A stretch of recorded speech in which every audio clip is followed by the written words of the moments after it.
Hi, everyone. I'm Kyle Dyer, and welcome to Colorado Inside Out on this Friday, January the 10th. Let me introduce you to this week's Insider panel. We have Patty Calhoun, founder and editor of Westward, Eric Sonderman, columnist for Colorado Politics and the Colorado Springs and Denver Gazettes, and Marianne Goodland, chief legislative reporter for Colorado Politics and the Colorado Springs and Denver Gazettes, and Adam Berg, senior policy advisor at Foster Graham Law Firm.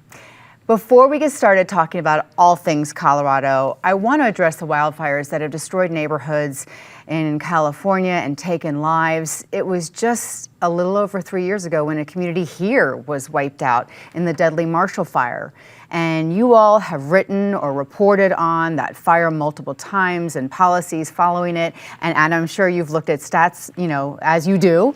I just would love your thoughts about what can we expect for California going forward from what we learned here? Well, you can look at a lot of heartache and also fights with insurance companies. We've seen health insurance as a big issue. Start of the year, we're going to see homeowners insurance is a big issue too. I also think we might be seeing the end of Gavin Newsom's presidential aspirations. Mm-hmm. Not to mention Karen Bass, the mayor of Los Angeles, who even despite all the fire warnings and the fact that Santa Ana winds were coming and the risk was high, decided to get on a plane for Ghana for some ceremonial function there. We've been paying particular attention to this one. My wife grew up in Pasadena. She graduated from high school in the Rose Bowl, and the Rose Bowl itself is now threatened. It's just a horrific hellscape. Mm-hmm. Marianne. I'm watching the insurance issue not only from the perspective of what it's going to do to homeowners insurance rates, both in California, and frankly, it's going to have an impact here too, as well as looking at what it does to homeowners association fees.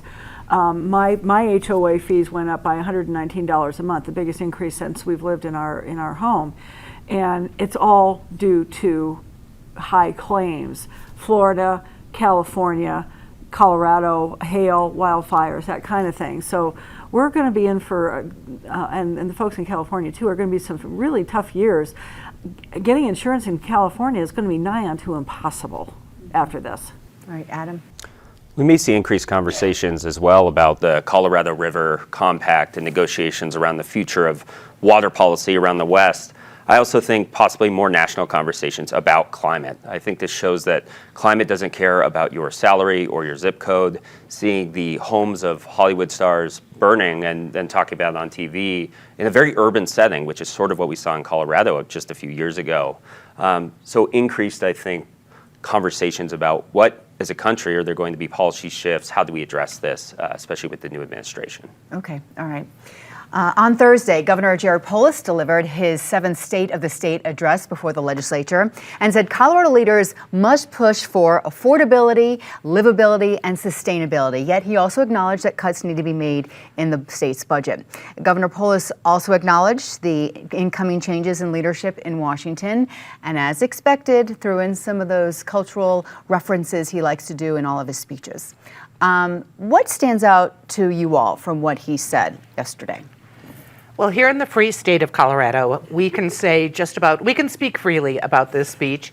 He had Jimmy Carter in there. He had Taylor Swift in there. He, of course, had to have Star Trek in there. But he also mixed some topics that were really fascinating that he got into. We knew he would talk about the union issue because that is going to be huge. We knew he would talk about housing, the affordability issue. Charter schools was a little bit of a surprise. The biggest surprise, though, I think for most people was how he took some of the Trump rhetoric regarding immigration and deportation and talked about how we didn't want any criminal elements coming in, how we didn't want drugs coming in, how we didn't want the crime coming in. But he did borrow a little bit of the language, and that had people concerned on the far Democratic side. And let's also remember, here in Colorado, Jared Polis is free to say, he's free to not be a traditional Democrat. He can be a renegade, and he certainly did that again this time. Well, I think it was notable. The speech was notable as much for what he didn't address as what he did. There was no mention of wolves. Instead, we have cattle rustling, which all of a sudden elevated to the list of to the rank of a State of the State speech. I did find that he put down an interesting gauntlet on the Labor Peace Act. He didn't say he was going to veto it, but he basically said if you can't get something that has both labor and business reasonably happy with it, that he's going to look askance at it. And this whole emphasis on the free state of Colorado, I thought it was a little overdone and a little limited in its definition. When he defined the free state of Colorado, it was always the freedom to marry who you want and the freedom of reproductive choice, both of which are very popular in Colorado. But he neglected other freedoms. We're not, talking about the freedom to know what's going on under the Gold Dome, i.e. the freedom of transparent government, which has been jeopardized over the last year or two by that legislature. So it struck me as a narrow definition of this great free state. Okay. Mary Ann, you were there. We've been there all week. Oh, yes. 117 days ago. There were a couple of topics that he spoke in support of that he has not been supportive of in the past, which I found really fascinating. One is a wage theft issue that Majority Leader Monica Duran ran a bill on last year, and he vetoed. The other thing he voiced support for that he has been absolutely silent on is construction defects reform. And when you look at all the affordability housing issues that the legislature has worked on, the one area that has been completely ignored by the governor, at least, and by a lot of Democrats, is condo construction. And that's the entry point for young families who want to start building wealth, buying their own homes. It's the exit point for seniors who want to downsize. But the fact that he was even mentioning it in the speech, I found interesting. The other thing that he talked about was a bill on guns. This is a bill that's being run by Senators Tom Sullivan and Julie Gonzalez, and it is a de facto assault weapons ban. There were two things that he didn't mention that I found fascinating. Number one, every year he has asked for a reduction or elimination of the state income tax. That didn't come up. The other thing that he really didn't get into is water, and that has been a huge issue in Colorado, but not in this speech. Adam. Something that stood out to me was also public safety and crime. I think the governor sort of picked up the mantle for this year, talking about reducing youth violence. He also doubled down on Proposition 130, which was a $350 million fund for officer retention training and support for families, specifically mentioning that, as well as Golden Officer Evan Dunn and his family. What stands out to me most right now in session is both sides talking about saving people money, reducing costs, and they introduced 126 bills on the first day of session. Many of them new regulation, many of them potentially increasing cost on Coloradans. I used to joke that the first bill each session should be to adjourn for the year and maybe take a year off to allow some of these new laws to come into place. So I'm expecting another 600 to 800 bills in 120 days, and yet again we will spend our time trying to implement them. 126 already on the first day. All right, let's talk about what we can expect from our lawmakers this session. We have a lot of new lawmakers. We have some new appointments that were filled this week by vacancy committees. Eric, what are you expecting? On the question of new lawmakers, just in this last week, we have 3 new state senators, not elected by voters, but selected through this very exclusive vacancy committee process. But if you're asking the voters for their confidence, you have to take that seriously. And it just struck me as very, very cavalier, whether it's Chris Hansen, even Janet Buckner, a wonderful woman, did yeoman service to the state. There is something fundamentally wrong with the process by which so many of our legislators are selected, not elected. And lastly, the notion of educational deserts, basically places where schools are underperforming, there's been a long track record of kids underachieving, and to provide parents there with more options than they otherwise have. I think that's going to be certainly an emphasis of James Coleman, and hopefully it goes somewhere. Okay. All right, Mary Ann. The one thing that we haven't touched on yet is the budget. We have a $700 million shortfall heading into the 25-26 budget that the Joint Budget Committee will have to figure out in the coming weeks and months. A lot of that is being driven by Medicaid costs. Colorado did a pretty quick job of getting people who had gone onto Medicaid during the pandemic and getting them back off the rolls. But what they were left with was high utilization by those who are still on those rolls, and that's driving a lot of this budget shortfall. The other issue that is going to be very big in this session is the whole issue of regulation. This is Republicans' favorite topic right now. They want to see a lot of winnowing down of regulation and fees, like the grocery bag fee. I know there's a bill coming from House Minority Leader Rose Pugliese on this.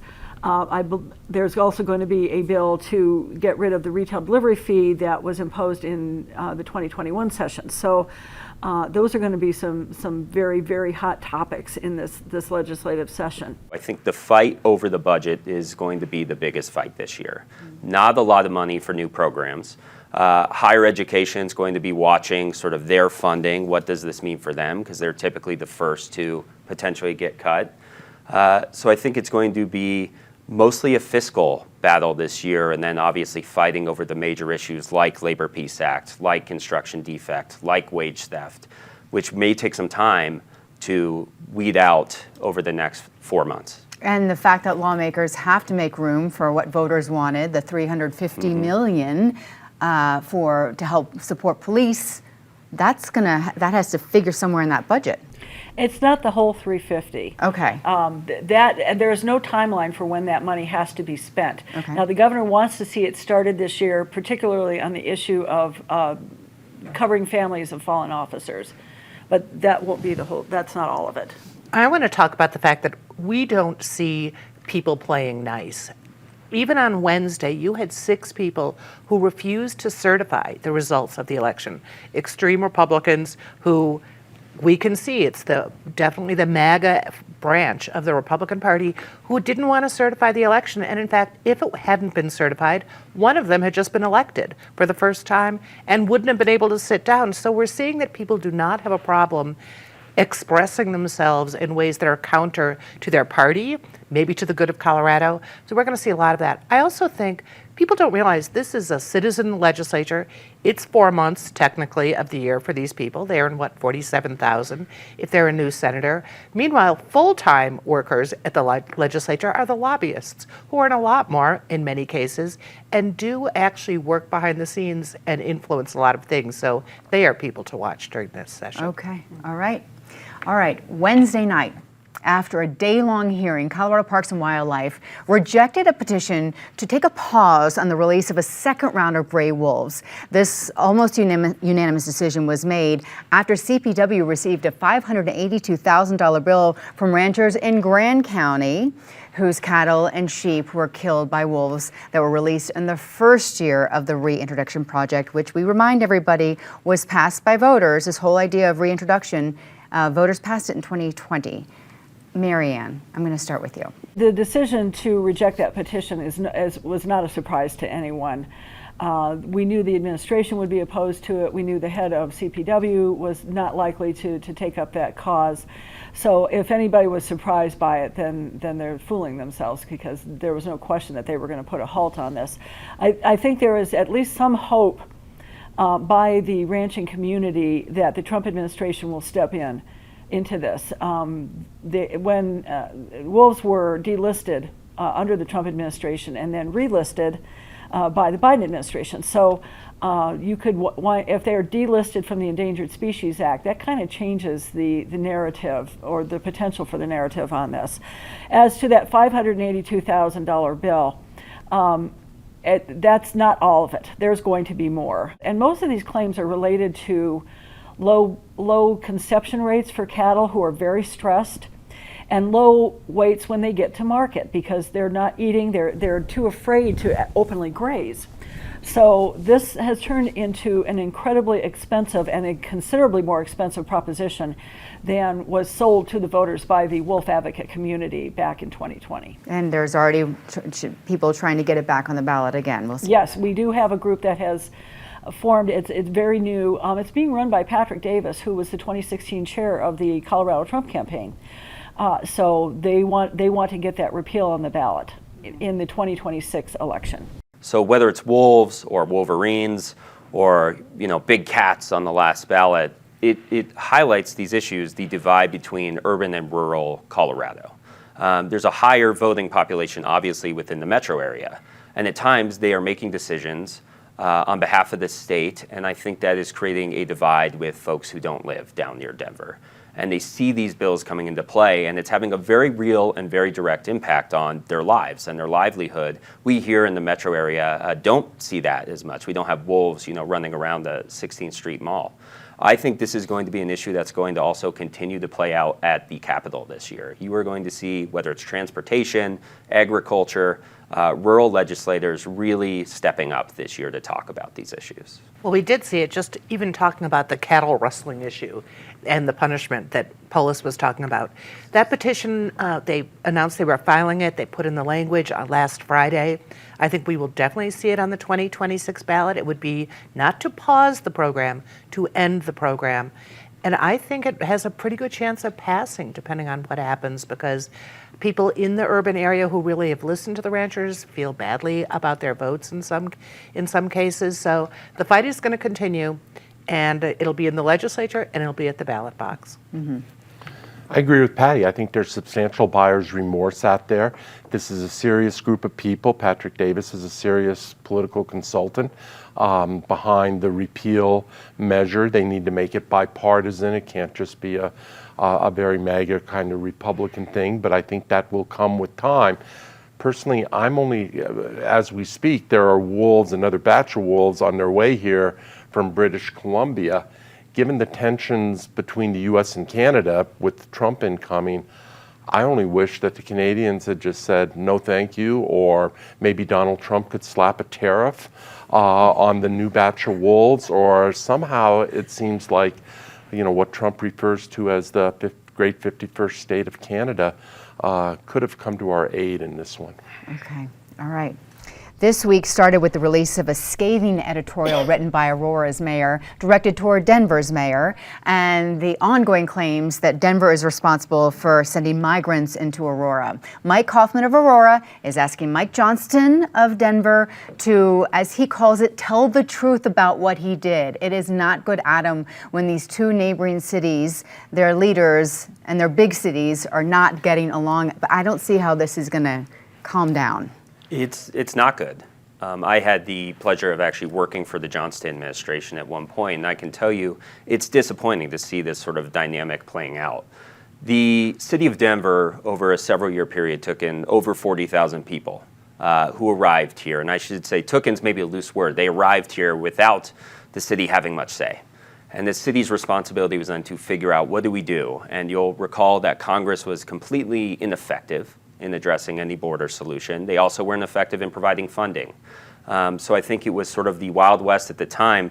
The thing I would remind people is when people arrived in Denver, they were essentially checked in and registered that they arrived. And then, this is America. They were free to move about the metro area or move to other states or move on to other areas of this country. And so it's a complicated dynamic. I hope they can resolve this in a respectful way, but it is disappointing to see that the mayor of Aurora surprised the mayor of Denver with sort of this op-ed.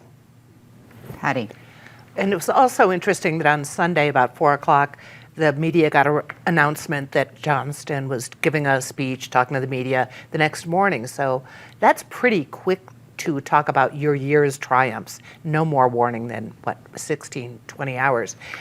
So I don't know if he got wind of the Kaufman thing, he wanted attention, but what I would like to see, perhaps we could do it if Polis didn't do it, have them sit down together in a public gathering, talk openly. The city of Aurora deserves it. The migrants deserve it. The people working with the migrants who feel completely besieged, the nonprofits, they deserve it. We need a clear reckoning of what's happening and then a decision on where we're going from here, because the migrants are still here. You have DPS suddenly has more students than it's had since 2019 because of the addition of migrants. So that's going to help them with funding.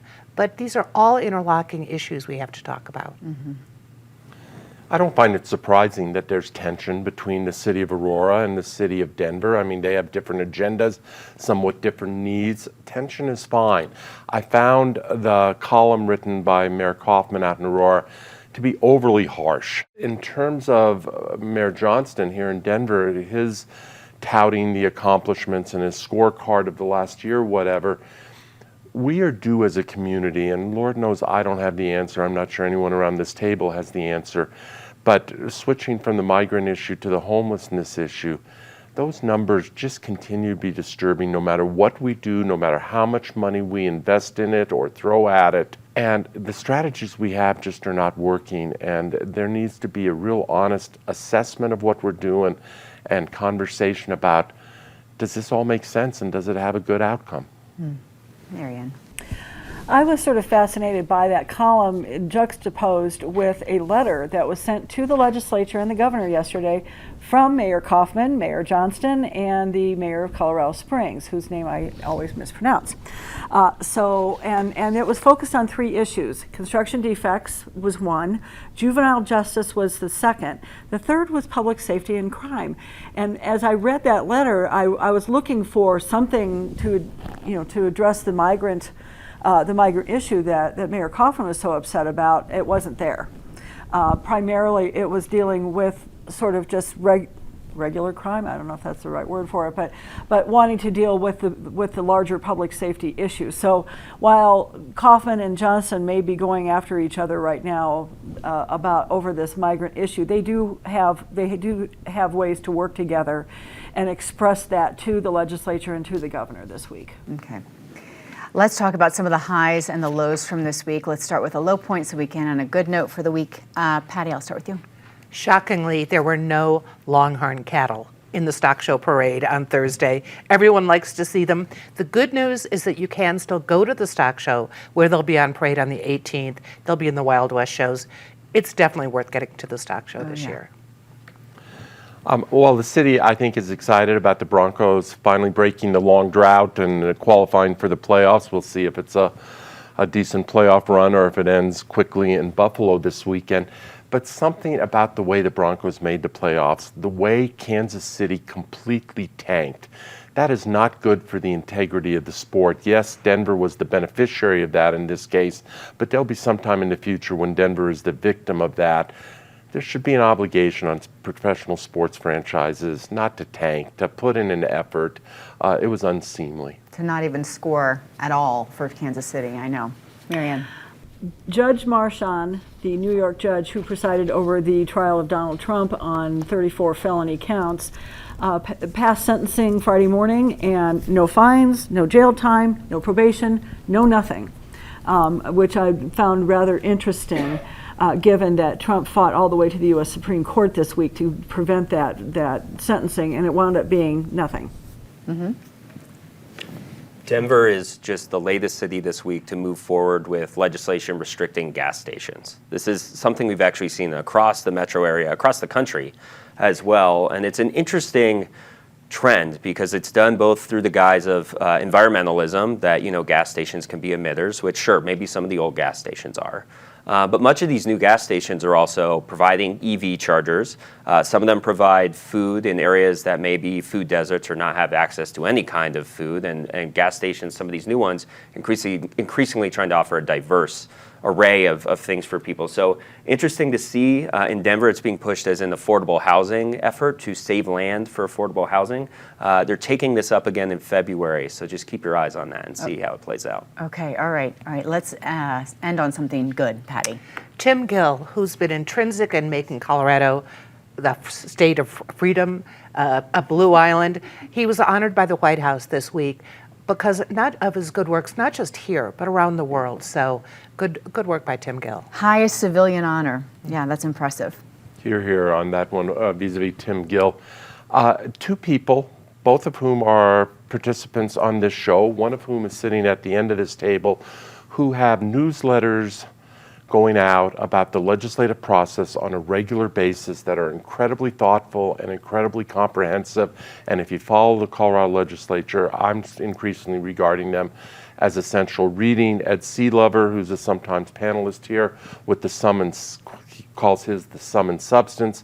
And Adam Berg doesn't have a title of it. He probably needs to do a better job of branding it. But I've been on that mailing list for the last few weeks, and it is very, very informative and useful. And conversational, so you understand kind of how it affects me and my community. Mary Ann. I want to give a shout out and a salute to the Denver Press Club, which in 2025 will celebrate its building's 100th year. Patty is a member, a longtime member of the club, and I'm also the president of the board. The Press Club is 168 years old this year. It is the oldest continuing serving press club in the nation. So happy birthday, Denver Press Club building. Absolutely, that's great. So it's January. For a lot of people, this is dry January, where people take the time to sort of reflect on their relationship with alcohol. As someone in recovery, I think this is a really important exercise. It's a good thing for society. Not everyone has a drinking problem, but I think it's a good thing for people to look and evaluate, is this adding to their life or is it taking away from their life? So really proud of the people who are attempting to do that this month, and good for them. Okay, all right, thank you.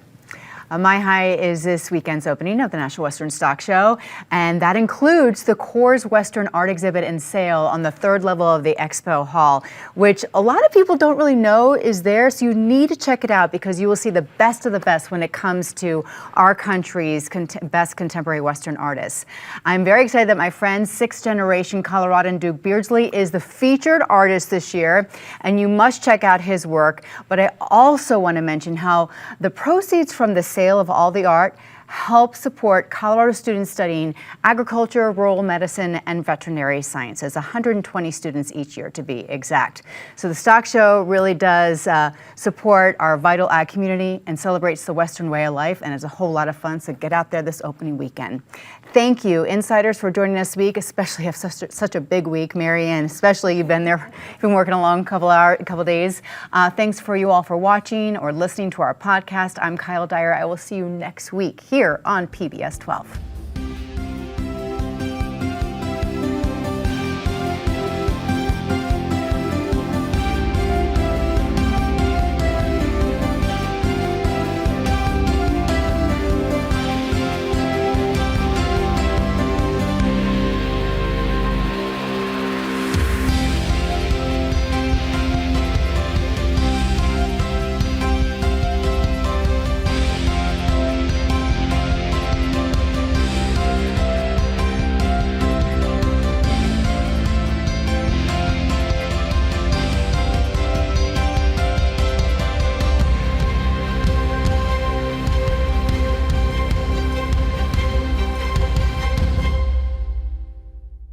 PBS 12 believes in the power of original, local programming.